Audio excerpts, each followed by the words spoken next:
స్టాఫ్ని పెట్టుకుని పిల్లల్ని అడ్మిషన్స్ పర్మిషన్స్ తెచ్చుకుని నానా తిప్పలు పడ్డటువంటి వాళ్ళందరూ వెర్రేదోలా ఇట్లా ప్రభుత్వాన్ని బేవర్స్ ఇచ్చేస్తా ఉంటే ఎవడికాడు అందరూ తీసుకుంటారు కదా. కానీ మంత్రి గారు మాత్రం మొత్తం దీన్ని కంప్లీట్ గా డైవర్ట్ చేస్తున్నట్టు అయితే అనిపించింది. ఆయన ప్యూర్ తెలుగుదేశం తెలుగుదేశం వాళ్ళకి కూడా అంత ఉండదు ప్రేమ. అదే అదే ఆయన ఒక్కడికి ఆ ప్రేమ విపరీతంగా ఉంటుంది, అది ఏందో అర్థం కాదు.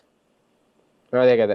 సరే ఈ మధ్యకాలంలో రెవెన్యూ శాఖను లేదంటే రెవెన్యూ మంత్రిని గట్టిగా అన్న టార్గెట్ చేసినట్టుగా అనిపిస్తుందా?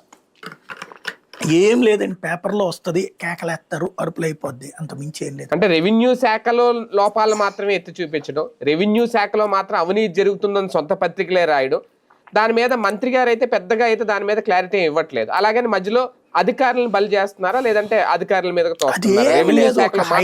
నడుస్తూ ఉంటది. ఇప్పుడు గ్రామీణ ప్రాంతాల్లో జరుగుతున్న అరాచకానికి సాక్ష్యం అది రెవెన్యూ శాఖ. భూమి నీదైనా సరే రేపు పొద్దున ఎవరిదన్నది తెలియదు. అక్కడ ఊర్లలో భూములు లాక్కునేది ఎవడు? అధికార పక్షం వాడు కావాలి, ప్రతిపక్షం వాడు వచ్చి లాక్కుంటాడా? లాక్కుంటే వీళ్ళందరూ అర్రజన్ మీడియా ఊరుకుంటారా?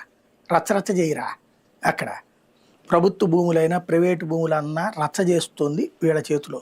ఇవాళ నువ్వు అమ్ముకుంటా అన్నా సరే అమ్ముకోవడానికి వీలేదు. కొంతమంది ఎమ్మెల్యేల ఏరియాలో రిజిస్ట్రేషన్ కూడా చేయనియట్లేదు తెలుసా?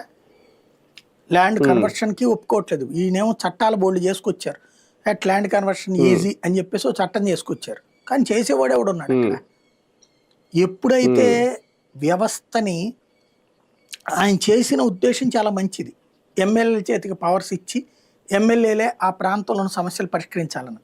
కానీ దాన్ని వాళ్ళు అడ్వాంటేజ్గా తీసుకుని క్యాష్ చేసుకోవాలనుకుంటున్నారు తప్పించి ప్రజలకు ప్రయోజనం చేయాలనుకోవట్లేదు. సంపాదించుకోవాలనుకుంటున్నారు అనే కంటే దోచుకోవాలనుకుంటున్నారు. ఇప్పుడు ఇదివరకు నువ్వు ఇల్లు